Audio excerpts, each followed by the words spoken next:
Hello student, welcome to your channel education cup. आज हम exercise 1.3 का क्वेश्चन नंबर 4 स्टार्ट करेंगे। तो चलिए देखते हैं question number 4। Express 0.9 bar in the form P upon Q। Are you surprise by your answer? हाँ जी, पहले हमने क्या करना है, इसे P अपॉन Q फॉर्म में एक्सप्रेस करना है। चलिए देखते हैं। हाँ जी, जैसे हमने क्वेश्चन नंबर 3 में किया था वैसे ही हम क्वेश्चन नंबर 4 में करेंगे। Let x is equal to 0.9 bar, ठीक है।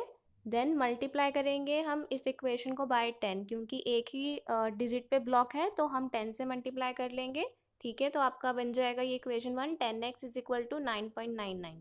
अब सेकेंड वाली से फर्स्ट वाली को हम सब्ट्रैक्ट करेंगे, तो ये आपका आ गया 10x माइनस एक्स और 9.99 माइनस 0.999। तो 9x आ गई इसकी वैल्यू और इसकी आ गई 9, तो आपके x की वैल्यू क्या आ गई 1। तो उसमें पूछा था कि आप अपने आंसर सरप्राइज हुए हैं, तो यस। ऐसा क्यों हो रहा है? क्योंकि ये जो वैल्यू है आपकी 0.999, बहुत ही ज़्यादा नेग्लिजिबल डिफरेंस है इसमें और 1 में, इसलिए हमारा आंसर क्या आया है, 1 के इक्वल आया है। हाँ जी, आप क्वेश्चन नंबर 5 देखते हैं।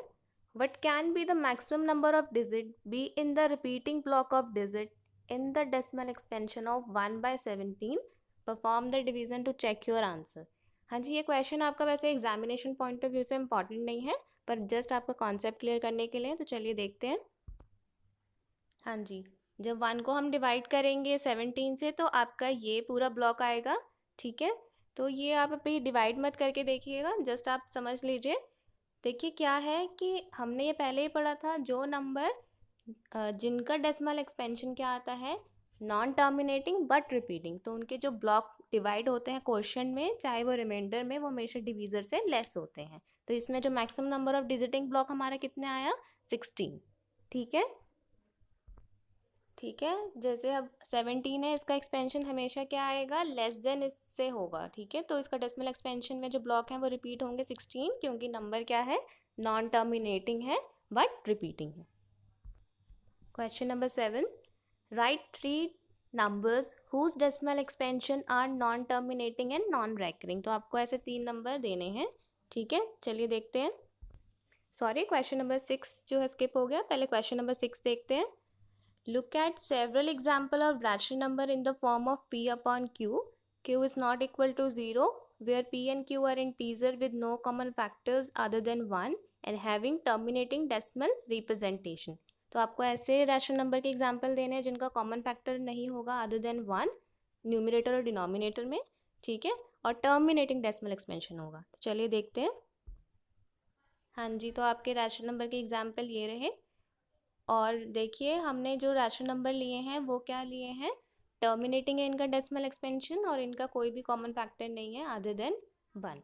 तो उसमें एक और क्वेश्चन पूछा था कि जो टर्मिनेटिंग एक्सपेंशन आ रहा है वो आपको क्यों आ रहा है, क्योंकि जो आपका डिनोमिनेटर है यानी कि Q, उसमें या तो पावर 2 की है या तो 5 की, या दोनों की। देखिए इसमें जो आपका डिनोमिनेटर है वो 2 है, इसमें 5 है, इसमें 2 और 5 दोनों ही फैक्टर हैं।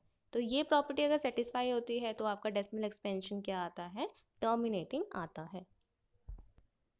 अब क्वेश्चन नंबर 7 देखते हैं। Write 3 numbers whose decimal expansion are non terminating non recurring. तो हाँ जी, हमने डेसिमल एक्सपेंशन लिखने हैं जिसमें नॉन टर्मिनेटिंग और नॉन रेकरिंग देखना है आपने। चलिए देखते हैं। हाँ जी, आप कोई भी ऐसे नंबर ले लीजिएगा, बस आपने ये ध्यान रखना है डेसिमल एक्सपेंशन आपने क्या लेना है, नॉन टर्मिनेटिंग और रेकरिंग नहीं होना चाहिए। तो कोई भी नंबर इस तरह से यूज़ करके आपने लेना है, ठीक है। अपने अकॉर्डिंग आप एग्जाम्पल दे सकते हैं। नेक्स्ट हम क्वेश्चन नंबर 8 देखते हैं। Find 3 different irrational number between rational number 5/7 and 9/11। इनके बीच में हमने क्या क्या निकालने हैं, इरेशनल नंबर। देखते हैं। हाँ जी, अगर 5 को हम 7 से डिवाइड करेंगे तो आपका ये ब्लॉक आता है पूरा, ठीक है, ये आपका क्वेश्चन आ जाएगा, और 9/11 का आ जाएगा 0.81, ठीक है। इतना भी करके ज़रूरत नहीं है हमें देखने की, आप 2 डेसिमल प्लेस तक कैलकुलेट कर लीजिए। जैसे यहाँ पे किया हुआ है 7 1 और इसका क्या आ गया 0.81। तो इनके बीच में जो आप नंबर लाई करते हैं वो सिर्फ लिख दीजिए, ठीक है ना। किस फॉर्म में लिखेंगे, non terminating non repeating form में। तो ये नंबर्स आ गए, 7 1 के बाद आता है 7 2, सेम जैसे 81 से पहले ये नंबर्स पढ़ेंगे तो इस तरह से आपने एग्जाम्पल्स देने। Question number 9, classify the following numbers as rational और इरैशनल। हाँ जी, इसको रैशनल इरैशनल की फॉर्म में करना है। अगर आपने लास्ट वीडियो देखा होगा, हम कैसे सीखा था हमने डेसिमल एक्सपेंशन के थ्रू हम कैटेगराइज कर सकते हैं, तो आप इजीली कर लेंगे।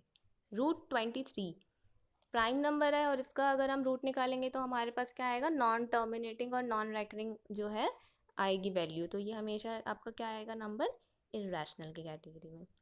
रूट 225 इसकी वैल्यू किसके इक्वल है, 15 तो रैशनल नंबर हो गया, तो ये रैशनल की कैटेगरी में आ गया।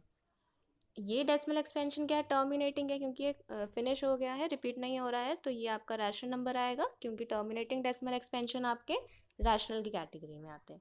अगेन ये वैसे क्या है, 7.478478 और 478 रिपीट हो रहा है, तो नॉन टर्मिनेटिंग बट रिपीटिंग जो आपके डेसिमल एक्सपेंशन होते हैं वो आपके रैशनल की कैटेगरी में आते हैं।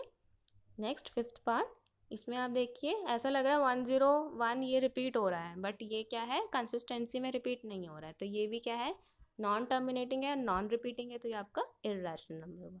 ठीक है। हाँ जी स्टूडेंट, आज हम एक और कैलकुलेशन कॉन्सेप्ट देखेंगे, चलिए देखते हैं ईजियर कैलकुलेशन सेक्शन में। फॉर एग्जांपल अगर आपको मान लीजिए 3 का स्क्वायर माइनस 2 का स्क्वायर कैलकुलेट करना है, मैं एक इजी एग्जांपल ले रही हूँ ताकि आपको क्लियर हो जाए। क्या करेंगे हम, सबसे पहले 3 का स्क्वायर क्या होता है 9, 2 का स्क्वायर क्या होता है 4, देन इसका आंसर क्या आएगा 5। अगर हम इसका ईज फॉर्म देखें, ऐसे नंबर जिनके बीच में गैप क्या होता है सिंगल 1 का, 3 और 2 के बीच में क्या है गैप 1, और उनके स्क्वायर का डिफरेंस फाइंड करना होता है, हम सिंपली क्या करेंगे उन नंबर को ऐड कर लेंगे, तो आपका आंसर आ जाएगा। ठीक है, एक और एग्जांपल लेते हैं।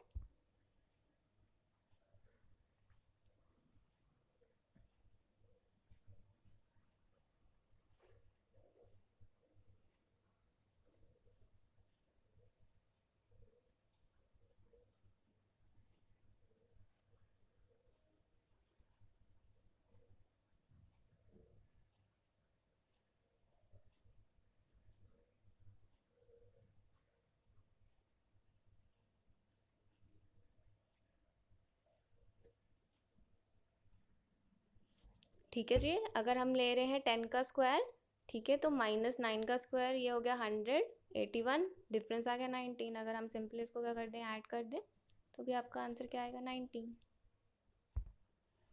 आई होप आपको ये कैलकुलेशन कॉन्सेप्ट अच्छा लगा होगा। अगर आपको जो एक्सरसाइज मैं पढ़ा रही हूँ क्लियर हो रहा है, तो please do like share and subscribe to my channel. Thank you.